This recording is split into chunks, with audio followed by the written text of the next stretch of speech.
ಓಂ ಶಾಂತಿ. ಓಂ ಶಾಂತಿ. ಇಂದಿನ ಜ್ಞಾನಮಂಥನಕ್ಕೆ ಸ್ವಾಗತ.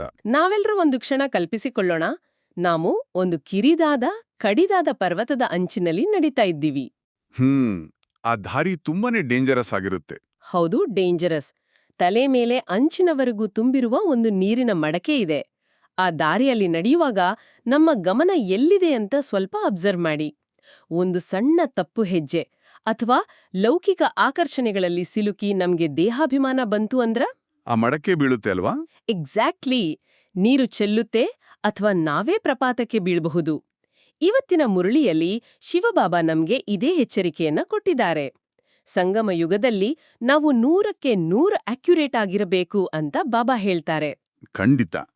ಅರೆ ನೋಡಿ, ಪ್ರಾಕ್ಟಿಕಲ್ ಆಗಿ ಯೋಚನೆ ಮಾಡಿದ್ರೆ ಪ್ರತಿಯೊಂದಕ್ಕೂ ಮುಖವಾಡ ಹಾಕೊಳ್ಳುವ ಈ ಲೌಕಿಕ ಜಗತ್ತಿನಲ್ಲಿ ಹೆಜ್ಜೆ ಹೆಜ್ಜೆಗೂ ಇಷ್ಟು ಅಕ್ಯುರೇಟ್ ಆಗಿರೋದು ಸಾಧ್ಯನಾ ಅಂತ ಅನ್ಸಬಹುದು. ಅದೇ ಅಲ್ವಾ, ಅದು ಕಷ್ಟ ಅನ್ಸುತ್ತೆ.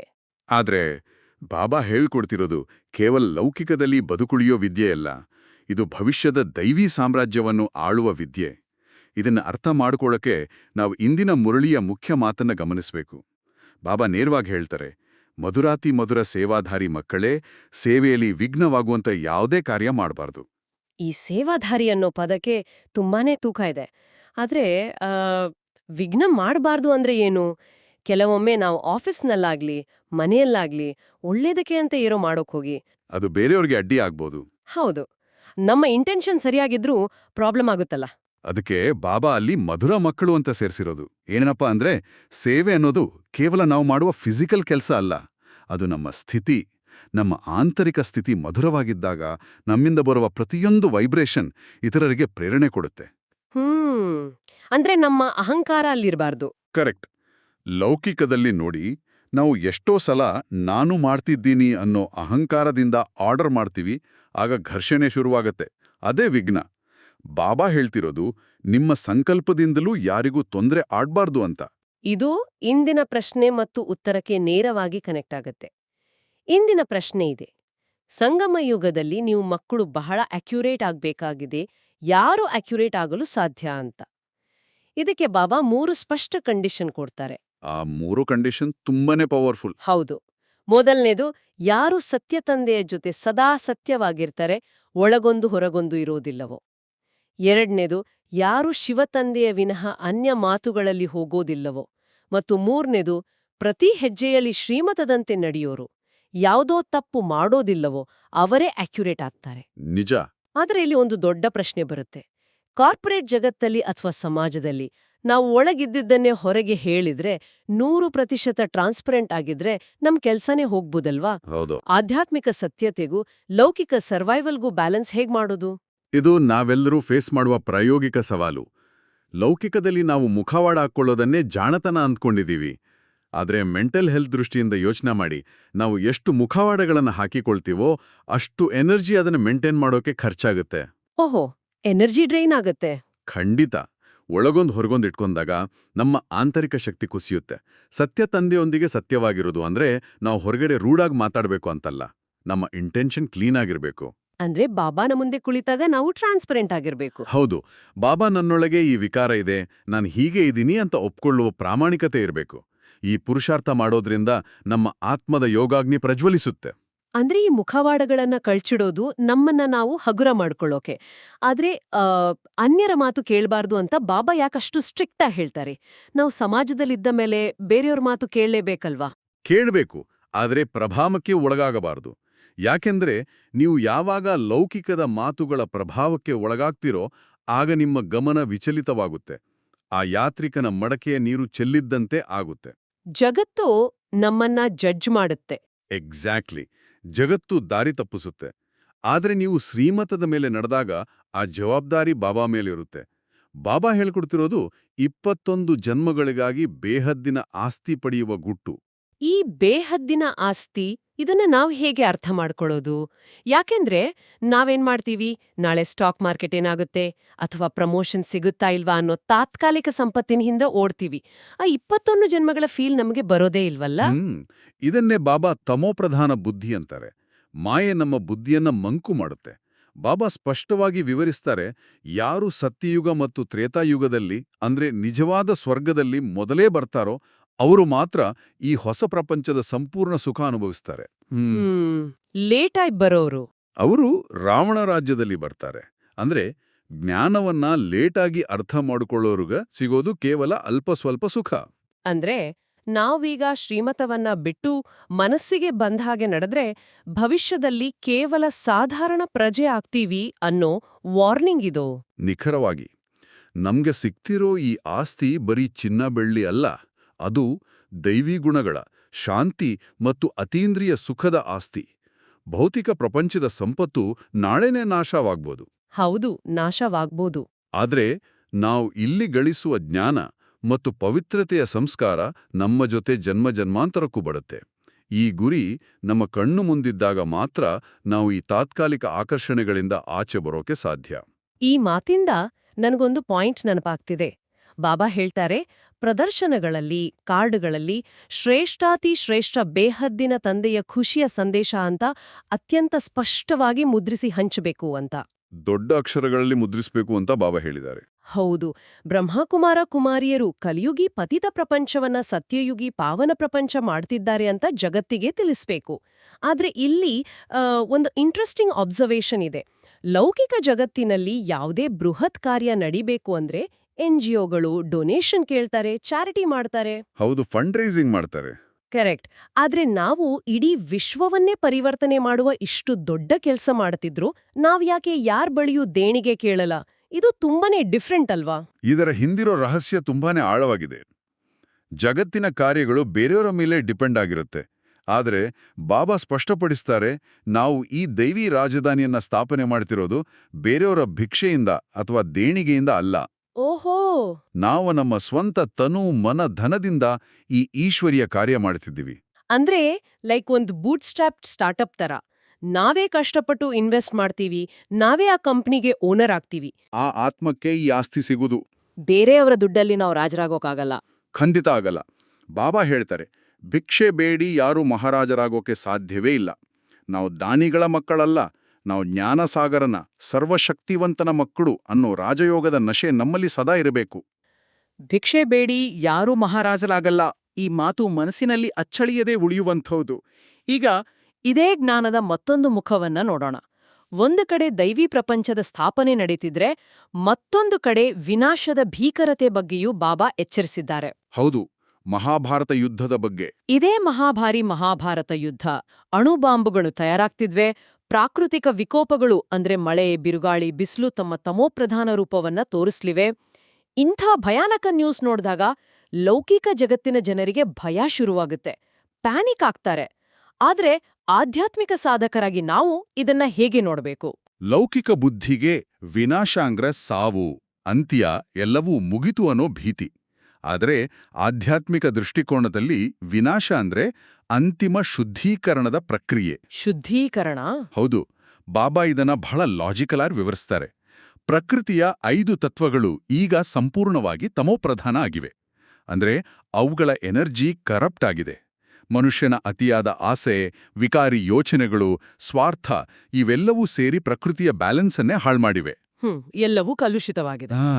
ಈ ಹಳೆ ಕೊಳೆಯಿಂದ ತುಂಬಿರೋ ಪ್ರಪಂಚದ ನಾಶ ಆಗ್ದದೆ ಹೊಸ ಸತೋಪ್ರಧಾನ ಪ್ರಪಂಚ ಬರೋಕೆ ಹೇಗೆ ತಾನೇ ಸಾಧ್ಯ? ಅಂದ್ರೆ ಒಂದು ಹಳೆ ಶಿಥಿಲವಾದ ಬಿಲ್ಡಿಂಗ್ ಅನ್ನ ಕೆಡವಿದಾಗ್ಲೇ ಅಲ್ಲಿ ಒಂದು ಹೊಸ ಭದ್ರವಾದ ಬಿಲ್ಡಿಂಗ್ ಕಟ್ಟೋಕೆ ಸಾಧ್ಯ ಅನ್ನೋ ಹಾಗೆ. ಎಕ್ಸಾಕ್ಟ್ಲಿ. ಮತ್ತು ಈ ಅರಿವು ನಮ್ಮಲ್ಲಿ ಭಯ ಹುಟ್ಟಿಸುವ ಬದಲು ಈ ಹಳೆಯ ಪ್ರಪಂಚದ ಬಗ್ಗೆ ವೈರಾಗ್ಯ ಭಾವನೆಯನ್ನ ಜಾಗೃತಗೊಳಿಸಬೇಕು. ವೈರಾಗ್ಯ ಅಂದ್ರೆ ಕಾಡಿಗೆ ಹೋಗೋದಲ್ವಾ? ಖಂಡಿತ ಅಲ್ಲ. ವೈರಾಗ್ಯ ಅಂದ್ರೆ ಈ ಭೌತಿಕ ವಸ್ತುಗಳ ಮೇಲೆ, ಟೆಂಪರರಿ ಸಂಬಂಧಗಳ ಮೇಲಿರೋ ಅತಿಯಾದ ಅಟ್ಯಾಚ್ಮೆಂಟ್ ಬಿಡುವುದು. ನಮಗ್ ಸ್ಪಷ್ಟವಾಗಿ ಗೊತ್ತಿದೆ ಇದು ಮುಗಿಯುವ ಆಟ. ಹಾಗಿದ್ದಾಗ ನಾವ್ ಯಾಕೆ ಅದಕ್ಕೆ ಅಂಟುಕೊಳ್ಬೇಕು? ನಿಜ. ನಮ್ಮ ಬುದ್ಧಿ ಸದಾ ಸತ್ಯ ತಂದೆಯ ಜೊತೆ ಮತ್ತು ನಮ್ಮ ಮುಂದಿನ ಗುರಿಯಾದ ಶಾಂತಿಧಾಮ, ಸುಖಧಾಮದ ಕಡೆಗೆ ಇರಬೇಕು. ನಿಶ್ಚಯವಿದ್ದವರಿಗೆ ಇದು ಭಯದ ಕಾಲವಲ್ಲ, ಇದು ಮನೆಗೆ ಹಿಂದಿರುಗುವ ಖುಷಿಯ ಸಮಯ. ವಾವ್! ಇದು ಬರೀ ಪ್ರಪಂಚದ ಶುದ್ಧೀಕರಣ ಅಲ್ಲ, ನಮ್ಮ ಆತ್ಮದ ಶುದ್ಧೀಕರಣವೂ ಹೌದು. ಈ ಶುದ್ಧೀಕರಣದ ಪ್ರಕ್ರಿಯೆಯಲ್ಲಿ ಇನ್ನೊಂದು ಬಹುಮುಖ್ಯವಾದ ವಿಚಾರವನ್ನ ಬಾಬಾ ಉದಾಹರಣೆ ಸಮೇತ ವಿವರಿಸಿದ್ದಾರೆ. ಅದೇ ನಮ್ಮ ಆಹಾರ. ಆಹಾರದ ಮಹತ್ವ ತುಂಬಾ ದೊಡ್ಡದು. ಹೌದು. ಬಾಬಾ ಹೇಳ್ತಾರೆ, ಶ್ರೀನಾಥ ದ್ವಾರದಲ್ಲಿ 36 ಪ್ರಕಾರದ ಶುದ್ಧ ಭೋಜನ ಇರುತ್ತೆ, ಆದ್ರೆ ಜಗನ್ನಾಥಪುರಿಯಲ್ಲಿ ಕೇವಲ ಅನ್ನದ ನೈವೇದ್ಯ. ಇದನ್ನ ಮೇಲ್ನೋಟಕ್ಕೆ ಕೇಳಿದ್ರೆ ಕೇವಲ ಊಟದ ಮೆನು ಬಗ್ಗೆ ಚರ್ಚೆ ಅನ್ಸುತ್ತೆ, ಆದ್ರೆ ಇದ್ರ ಹಿಂದಿನ ಡೆಪ್ತ್ ಏನು? ಆಹಾರಕ್ಕೂ ಮನಸ್ಸಿಗೂ ಆತ್ಮದ ಸ್ಥಿತಿಗೂ ನೇರವಾದ ಮತ್ತು ಬಹಳ ಸೆನ್ಸಿಟಿವ್ ಆದ ಸಂಬಂಧ ಇದೆ. ಶ್ರೀನಾಥ ದ್ವಾರದ ಉದಾಹರಣೆ ಏನನ್ನ ಪ್ರತಿನಿಧಿಸುತ್ತೆ ಅಂದ್ರೆ ಸತ್ಯಯುಗದ ಸತೋಪ್ರಧಾನ ಸ್ಥಿತಿಯನ್ನ, ಅಲ್ಲಿನ ರಾಜಧಾನಿಯ ಸಮೃದ್ಧಿಯನ್ನ. ಅಲ್ಲಿ 36 ಪ್ರಕಾರದ ಭೋಜನ ಇತ್ತು. ಹೌದು. ಆದರೆ ಜಗನ್ನಾಥಪುರಿಯ ಕೇವಲ ಅನ್ನದ ನೈವೇದ್ಯ ಮತ್ತು ಆ ಆಸುರಿ ಚಿತ್ರಗಳು ಮನುಷ್ಯರು ಹೇಗೆ ಕಾಮ ಕ್ರೋಧಾದಿ ವಿಕಾರಗಳಿಗೆ ಬಲಿಯಾಗಿ ತಮೋಪ್ರಧಾನರಾದ್ರು ಅನ್ನೋದರ ಸಂಕೇತವಾಗಿದೆ. ಅಂದ್ರೆ ನಾವು ಏನ್ ತಿಂತೀವೋ ಆ ಆಹಾರವನ್ನ ಯಾರು ಮಾಡಿದ್ರೋ ಅವರ ಯೋಚನೆಗಳು, ಅವರ ವೈಬ್ರೇಷನ್ ನಮ್ಮ ಮನಸ್ಸಿನ ಮೇಲೆ ಪರಿಣಾಮ ಬೀರುತ್ತಲ್ವಾ? ಖಂಡಿತ ಬೀರುತ್ತೆ. ನಾವು ಈಗ ಸಂಗಮಯುಗದಲ್ಲಿ ಕೇವಲ ಸತೋಗುಣಿ ಪವಿತ್ರ ಆಹಾರವನ್ನೇ ಯಾಕೆ ಸೇವಿಸಬೇಕು ಅಂದ್ರೆ ಶುದ್ಧ ಆಹಾರ ನಮ್ಮ ಯೋಗಾಗ್ನಿಯನ್ನ ಪ್ರಜ್ವಲಿಸಲು ಇಂಧನದಂತೆ ಕೆಲಸ ಮಾಡುತ್ತೆ. ಅಶುದ್ಧ ಆಹಾರ ತಿಂದ್ರೆ ಏನಾಗುತ್ತೆ?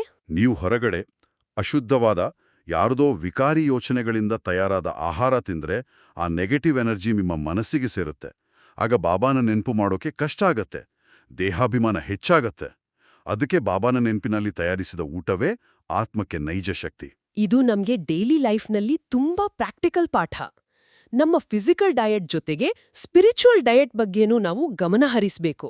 ಯಾಕೆಂದ್ರೆ ಮಾಯೆ ತುಂಬಾನೇ ಪ್ರಬಲವಾಗಿದೆ ಅಂತ ಬಾಬಾ ಪದೇ ಪದೇ ಎಚ್ಚರಿಸಿದ್ದಾರೆ. ಮಾಯೆ ಸುಲಭವಾಗಿ ಬಿಡೋದಿಲ್ಲ. ಇವೆಲ್ಲದರ ಮಧ್ಯೆ ನಮ್ಮನ್ನ ನಾವು ಕಾಪಾಡ್ಕೊಳ್ಳಕ್ಕೆ ನಾವು ಸ್ವದರ್ಶನ ಚಕ್ರಧಾರಿಯಾಗ್ಬೇಕು ಅಂತಾರೆ. ಪ್ರಾಕ್ಟಿಕಲ್ ಆಗಿ ಈ ಚಕ್ರ ತಿರುಗಿಸೋದು ಅಂದ್ರೆ ಏನು? ಸ್ವದರ್ಶನ ಚಕ್ರ ಅಂದ್ರೆ ಲೌಕಿಕದಲ್ಲಿ ತೋರಿಸುವ ಹಾಗೆ ಕೃಷ್ಣನ ಕೈಯಲ್ಲಿರೋ ಫಿಸಿಕಲ್ ಆಯುಧ ಅಲ್ಲ. ಸ್ವ ಅಂದ್ರೆ ಆತ್ಮ, ದರ್ಶನ ಅಂದ್ರೆ ನೋಡ್ಕೊಳ್ಳೋದು. ನನ್ನ ಆತ್ಮದ ಸಂಪೂರ್ಣ 84 ಜನ್ಮಗಳ ಚಕ್ರವನ್ನ ಬುದ್ಧಿಯಲ್ಲಿ ತಿರುಗಿಸ್ತಿರೋದು. ಅಂದ್ರೆ ನಮ್ಮ ಜರ್ನಿಯನ್ನ ರಿವೈಂಡ್ ಮಾಡಿ ನೋಡೋದು. ಹೌದು. ನಾನು ಸತ್ಯಯುಗದಲ್ಲಿ ದೇವತಾ ಸ್ವರೂಪದಲ್ಲಿ ಹೇಗಿದ್ದೆ, ದ್ವಾಪರ ಯುಗದಲ್ಲಿ ಏನಾದೆ ಮತ್ತು ಈಗ ಸಂಗಮ ಯುಗದಲ್ಲಿ ಬಾಬಾನ ಮೂಲಕ ಪುನಃ ಏನಾಗ್ತಿದ್ದೀನಿ ಅನ್ನೋ ಅರಿವು. ಈ ಅರಿವು ಮಾಯೆಯ ಯಾವುದೇ ಆಕ್ರಮಣದ ವಿರುದ್ಧ ದೊಡ್ಡ ಅಸ್ತ್ರವಾಗಿ ಕೆಲಸ ಮಾಡುತ್ತೆ. ಅಂದ್ರೆ ನಮಗೆ ನಾವೇ ಕನ್ನಡಿ ಹಿಡಿದುಕೊಂಡಾಗೆ ನಾವು ಭವಿಷ್ಯದಲ್ಲಿ ಲಕ್ಷ್ಮೀನಾರಾಯಣ ಆಗ್ತೀವಿ ಅನ್ನೋ ರಾಜಯೋಗದ ನಶೆ ನಮ್ಮಲ್ಲಿ ಸದಾ ಇರ್ಬೇಕು. ಇದು ಕೇವಲ ಪ್ರಜಾಯೋಗ ಅಲ್ಲ, ಬದಲಾಗಿ ರಾಜಯೋಗ. ಹೌದು. ಆ ಸರ್ಜನ್ ಅಥವಾ ವಕೀಲರ ಉದಾಹರಣೆ ಬಾಬಾ ಕೊಡ್ತಾರಲ್ಲ, ಯಾರು ಶ್ರದ್ಧೆಯಿಂದ ವಿದ್ಯಾಭ್ಯಾಸ ಮಾಡ್ತಾರೋ ಅವರಷ್ಟೇ ದೊಡ್ಡ ಸಂಪಾದನೆ ಮಾಡ್ತಾರೆ. ಜ್ಞಾನದ ವಿದ್ಯಾಭ್ಯಾಸದಲ್ಲಿ ನಿರಂತರವಾಗಿ ತೊಡಗಿಸ್ಕೊಂಡಾಗ, ಆ ಗುರಿ ಸ್ಪಷ್ಟವಿದ್ದಾಗ ತಪ್ಪು ದಾರಿಯಲ್ಲಿ ಹೋಗುವ ಪ್ರಶ್ನೆಯೇ ಬರೋದಿಲ್ಲ. ಡೈಲಿ ಕ್ಲಾಸ್ ಮಿಸ್ ಮಾಡಬಾರ್ದು. ಎಕ್ಸಾಕ್ಟ್ಲಿ. ಈ ಗುರಿಯು ನಮ್ಮನ್ನು ಮನ್ಮನಾಭವ ಸ್ಥಿತಿಯಲ್ಲಿರಿಸಲು ಸಹಾಯ ಮಾಡುತ್ತೆ. ಅಂದ್ರೆ ಸದಾ ಪರಮಾತ್ಮನ ಮನಸ್ಸಿನೊಂದಿಗೆ ನಮ್ಮ ಮನಸ್ಸನ್ನು ಬೆಸೆಯುವ ಸ್ಥಿತಿ. ಅದ್ಭುತವಾದ ನಶೆ ಮತ್ತು ಖುಷಿಯ ಅಲೆಯಲ್ಲಿ ಆ ಮನ್ಮನಾಭವ ಸ್ಥಿತಿಯ ಗುರಿಯನ್ನ ಮನಸ್ಸಿನಲ್ಲಿ ಇಟ್ಕೊಂಡು ಈಗ ನಾವು ಬಾಬಾರವರ ಅತ್ಯಂತ ಮಧುರವಾದ ನೆನಪು ಪ್ರೀತಿಯನ್ನು ಸ್ವೀಕರಿಸೋಣ. ಮಧುರಾತಿ ಮಧುರ, ಅಗಲಿ ಹೋಗಿ ಮರಳಿ ಸಿಕ್ಕಿರುವ ಮಕ್ಕಳ ಪ್ರತಿ ಮಾತಾಪಿತಾ ಬಾಬ್ದಾದಾರವರ ನೆನಪು, ಪ್ರೀತಿ ಹಾಗೂ ಸುಪ್ರಭಾತ. ಆತ್ಮಿಕ ಮಕ್ಕಳಿಗೆ ಆತ್ಮಿಕ ತಂದೆಯ ನಮಸ್ತೆ. ಆತ್ಮಿಕ ತಂದೆಗೆ ಆತ್ಮಿಕ ಮಕ್ಕಳ ನಮಸ್ತೆ ಮತ್ತು ಗುಡ್ ಮಾರ್ನಿಂಗ್. ಈ ಅಪಾರ ಪ್ರೀತಿಯನ್ನ ಹೃದಯದಲ್ಲಿ ತುಂಬಿಕೊಳ್ಳುತ್ತಾ ಈಗ ನಾವು ಮುರಳಿಯ ಅಂತಿಮ ಭಾಗಗಳ ಕಡೆಗೆ ಬರೋಣ. ಈ ಜ್ಞಾನವನ್ನ ನಮ್ಮ ದೈನಂದಿನ ಜೀವನದಲ್ಲಿ ಹೇಗೆ ಅಳವಡಿಸಿಕೊಳ್ಳಬೇಕು ಅನ್ನೋದಕ್ಕೆ ಬಾಬಾ ಧಾರಣೆಯ 2 ಮುಖ್ಯ ಅಂಶಗಳನ್ನು ನೀಡಿದ್ದಾರೆ. ಆ 2 ಪಾಯಿಂಟ್ಸ್ ನಮ್ಗೆ ಕನ್ನಡಿ ಇದ್ದಾಗೆ. ಹೌದು. ಮೊದಲನೆಯದು, ಒಳಗೆ ಹೊರಗೂ ಸತ್ಯವಾಗಿರಬೇಕು. ವಿದ್ಯೆಯಲ್ಲೆಂದು ಹುಡುಗಾಟಿಕೆ ಮಾಡಬಾರದು. ಸಂಶಯ ಬುದ್ಧಿಯವರಾಗಿ ವಿದ್ಯಾಭ್ಯಾಸವನ್ನೆಂದು ಬಿಡಬಾರದು. ಸರ್ವೀಸ್ನಲ್ಲಿ ವಿಘ್ನರೂಪವಾಗಬಾರದು. ಎರಡನೆಯದು, ನಾವು ಪವಿತ್ರತೆಯ ಬಲದಿಂದ ಶ್ರೀಮತದಂತೆ ನಮ್ಮ ತನು ಮನ ಧನದ ಸಹಯೋಗದಿಂದ 21 ಜನ್ಮಗಳಿಗಾಗಿ ಭಾರತವನ್ನು ಶ್ರೇಷ್ಠಾಚಾರಿ ಡಬಲ್ ಕಿರೀಟಧಾರಿಯನ್ನಾಗಿ ಮಾಡುವ ಸೇವೆ ಮಾಡುತ್ತಿದ್ದೇವೆ ಎಂಬ ಖುಷಿಯ ಸಂದೇಶವನ್ನು ಎಲ್ಲರಿಗೂ ತಿಳಿಸಬೇಕು. ತುಂಬಾನೇ ಸ್ಪಷ್ಟವಾದ ಧಾರಣೆ ಇದು. ಈಗ ಹೇಳಿ, ಆಫೀಸ್ನಲ್ಲಿ ಅಥವಾ ಮನೆಯಲ್ಲಿ ನಾವು ವಿದ್ಯೆಯಲ್ಲಿ ಹುಡುಗಾಟಿಕೆ ಮಾಡಬಾರದು ಅಥವಾ ಸಂಶಯ ಪಡಬಾರದು ಅನ್ನೋದನ್ನ ಹೇಗೆ ಪ್ರಾಕ್ಟಿಕಲ್ ಆಗಿ ಅಳವಡಿಸ್ಕೊಳ್ಳೋದು? ವಿದ್ಯೆಯಲ್ಲಿ ಹುಡುಗಾಟಿಕೆ ಅಂದ್ರೆ ಮುರಳಿಯ ಪಾಯಿಂಟ್ಗಳನ್ನ ಕೇವಲ ಬೌದ್ಧಿಕವಾಗಿ ಚರ್ಚೆ ಮಾಡೋಕೆ, ಮನರಂಜನೆಗೆ ಬಳಸೋದು ಅಥವಾ ಬೇರೆಯವರ ತಪ್ಪು ಹುಡುಗೋಕೆ ಬಳಸೋದು. ಅದನ್ನ ನಮ್ಮ ಜೀವನದಲ್ಲಿ ಅಳವಡಿಸ್ಕೊಳ್ದೇ ಇರೋದು. ಹೌದು. ಮತ್ತು ಸಂಶಯಗಳು ಬಂದಾಗ ಲೌಕಿಕ ಜನರ ಬಳಿ ಹೋಗಿ ಗಾಸಿಪ್ ಮಾಡುವ ಬದಲು ನೇರವಾಗಿ ಬಾಬಾನೊಂದಿಗೆ ಯೋಗದಲ್ಲಿ ಕುಳಿತು ಉತ್ತರ ಪಡಿಬೇಕು. ಪವಿತ್ರತೆಯ ಬಲದಿಂದ ಸೇವೆ ಮಾಡೋದು ಅಂದ್ರೆ ನಮ್ಮ ಪ್ರತಿಯೊಂದು ಕರ್ಮ, ಮಾತು ಇತರರಿಗೆ ದೈವೀ ಗುಣಗಳ ಸಾಕ್ಷಾತ್ಕಾರ ಮಾಡಿಸುವಂತಿರಬೇಕು. ಅದ್ಭುತ. ಇನ್ನು ಇಂದಿನ ವರದಾನವು ಅಷ್ಟೇ ಶಕ್ತಿಯುತವಾಗಿದೆ. ವರದಾನ ಹೀಗಿದೆ: ಸದಾ ಪುಣ್ಯದ ಖಾತೆಯನ್ನು ಜಮಾ ಮಾಡುವಂತಹ ಹಾಗೂ ಮಾಡಿಸುವಂತಹ ಮಾಸ್ಟರ್ ಶಿಕ್ಷಕ ಭವ. ಬಾಬಾ ಇಲ್ಲಿ ನಮ್ಮನ್ನ ಕೇವಲ ಸ್ಟೂಡೆಂಟ್ ಅಂತಿಲ್ಲ, ಮಾಸ್ಟರ್ ಶಿಕ್ಷಕ ಅಂತಿದ್ದಾರೆ. ನಾವು ಬೇರೆಯವರ ಪುಣ್ಯದ ಖಾತೆ ಹೇಗೆ ಜಮಾ ಮಾಡಿಸೋಕ್ ಸಾಧ್ಯ? ಮಾಸ್ಟರ್ ಶಿಕ್ಷಕ ಅಂದ್ರೆ ಕೇವಲ ವೇದಿಕೆಯ ಮೇಲೆ ನಿಂತು ಭಾಷಣ ಮಾಡೋನಲ್ಲ. ಮಾಸ್ಟರ್ ಎಂದರೆ ಬಾಬಾನ ಸಮಾನ. ನಮ್ಮ ಉಪಸ್ಥಿತಿಯೇ, ನಮ್ಮ ಮುಖದ ಮೇಲಿರುವ ಶಾಂತಿಯೇ ಇತರರಿಗೆ ತಂದೆಯ ನೆನಪನ್ನು ತರಿಸಬೇಕು. ನಮ್ಮನ್ನ ನೋಡಿ ಅವ್ರಿಗ್ ಬಾಬಾ ನೆನ್ಪಾಗ್ಬೇಕು. ಎಕ್ಸಾಕ್ಟ್ಲಿ. ನಾವು ಪ್ರತಿಯೊಬ್ಬರಲ್ಲೂ ಆತ್ಮಿಕ ದೃಷ್ಟಿಯಿಂದ ನೋಡಿದಾಗ ಅವರು ನಮ್ಮ ಮುಖಾಂತರ ಶಿವಬಾಬಾನ ನೆನ್ಪು ಮಾಡ್ತಾರೆ. ಅವರು ಒಮ್ಮೆ ನೆನ್ಪು ಮಾಡಿದ್ರೂ ಅವರ ಪಾಪಕರ್ಮ ನಾಶವಾಗಿ ಪುಣ್ಯ ಜಮಾ ಆಗತ್ತೆ. ಅದಕ್ಕೆ ನಿಮಿತ್ತರಾದ ನಮಗೂ ಆ ಪುಣ್ಯದ ಖಾತೆ ಜಮಾ ಆಗತ್ತೆ. ಇದೇ ಅತ್ಯಂತ ಶ್ರೇಷ್ಠ ಸೇವೆ. ನಮ್ಗೂ ಲಾಭ, ಅವರಿಗೂ ಲಾಭ. ಇನ್ನು ಇಂದಿನ ಸ್ಲೋಗನ್ ನೋಡಿ: ಸಂಘಟನೆಯ ಮಹತ್ವಿಕೆಯನ್ನು ತಿಳಿದುಕೊಳ್ಳುವವರು ಸಂಘಟನೆಯಲ್ಲಿಯೇ ತನ್ನ ಸುರಕ್ಷತೆಯ ಅನುಭವ ಮಾಡುವರು. ಲೌಕಿಕದಲ್ಲಿ ಮನುಷ್ಯರು ಸ್ವತಂತ್ರವಾಗಿರಬೇಕು ಅಂತ ಇಷ್ಟಪಡಬಹುದು, ಆದರೆ ಆಧ್ಯಾತ್ಮಿಕ ಮಾರ್ಗದಲ್ಲಿ ಮಾಯೆಯ ಬಿರುಗಾಳಿಯಿಂದ ಪಾರಾಗಲು ಈ ಸಂಘಟನೆ ಅನ್ನೋದು ಒಂದು ಕೋಟೆ ಇದ್ದಂತೆ ಅಲ್ವಾ? ಸಂಪೂರ್ಣ ಸತ್ಯ. ಒಂಟಿಯಾದ ಕಟ್ಟಿಗೆ ಸುಲಭವಾಗಿ ಆರಿ ಹೋಗುತ್ತೆ, ಆದರೆ ಅನೇಕ ಕಟ್ಟಿಗೆಗಳ ಗುಂಪು ಪ್ರಜ್ವಲಿಸುವ ಅಗ್ನಿಯನ್ನು ಉಂಟುಮಾಡುತ್ತೆ. ಈ ಬ್ರಾಹ್ಮಣ ಪರಿವಾರ, ಈ ದೈವೀ ಸಂಘಟನೆ ನಮ್ಮ ಸುರಕ್ಷಾ ಕವಚ. ನಾವು ಒಂಟಿಯಾದ್ರೆ ಮಾಯೆ ಅಟ್ಯಾಕ್ ಮಾಡುತ್ತೆ. ಹೌದು. ಯಾರಾದರೂ ಸ್ವಲ್ಪ ದುರ್ಬಲರಾದರೂ ಸಂಘಟನೆಯ ಶಕ್ತಿ, ವೈಬ್ರೇಷನ್ ಅವರನ್ನ ಮತ್ತೆ ಎತ್ತಿ ನಿಲ್ಲಿಸುತ್ತೆ. ಆದ್ದರಿಂದಲೇ ಸಂಘಟನೆಯಿಂದ ದೂರ ಸರಿಯುವುದು ಎಂದರೆ ಮಾಯೆಗೆ ಡೈರೆಕ್ಟಾಗಿ ಆಹ್ವಾನ ನೀಡಿದಂತೆ. ಕರೆಕ್ಟ್. ಜೊತೆಗೆ ಇಂದಿನ ಅವ್ಯಕ್ತ ಸೂಚನೆ ಕೂಡ ಇದಕ್ಕೆ ಕನೆಕ್ಟ್ ಆಡುತ್ತೆ. ನಿಶ್ಚಯದ ಫೌಂಡೇಶನ್ ಬಲಗೊಳಿಸಿ ಸದಾ ನಿರ್ಭಯ ಮತ್ತು ನಿಶ್ಚಿಂತರಾಗಿರಿ. ಬಾಬಾ ಸ್ಪಷ್ಟಪಡಿಸ್ತಾರೆ, ನಿಶ್ಚಯ ಬುದ್ಧಿಯವರ ಸೋಲು ಎಂದೂ ಆಗೋದಿಲ್ಲ. ವಿಘ್ನ ಬಂದ್ರೆ ಅದನ್ನ ಕೇವಲ ಒಂದು ಪೇಪರ್ ಅಂದ್ರೆ ಪರೀಕ್ಷೆ ಅಂತ ತಿಳಿದು ಪಾಸ್ ಮಾಡ್ಬೇಕು ಅಂತ. ಹೌದು. ಫೌಂಡೇಶನ್ ಬಲವಾಗಿದ್ದಾಗ ಎಂತಹ ಬಿರುಗಾಳಿಯೂ ಕಟ್ಟಡವನ್ನ ಅಲುಗಾಡಿಸಲು ಸಾಧ್ಯವಿಲ್ಲ. ನಮ್ಮ ನಿಶ್ಚಯ ಕೇವಲ ಬಾಬಾನ ಮೇಲಲ್ಲ, ಈ ಡ್ರಾಮಾದ ಮೇಲೂ ಮತ್ತು ನಮ್ಮ ಸ್ವಂತ ವಿಜಯಿ ರತ್ನದ ಸ್ವರೂಪದ ಮೇಲೂ ಇರಬೇಕು.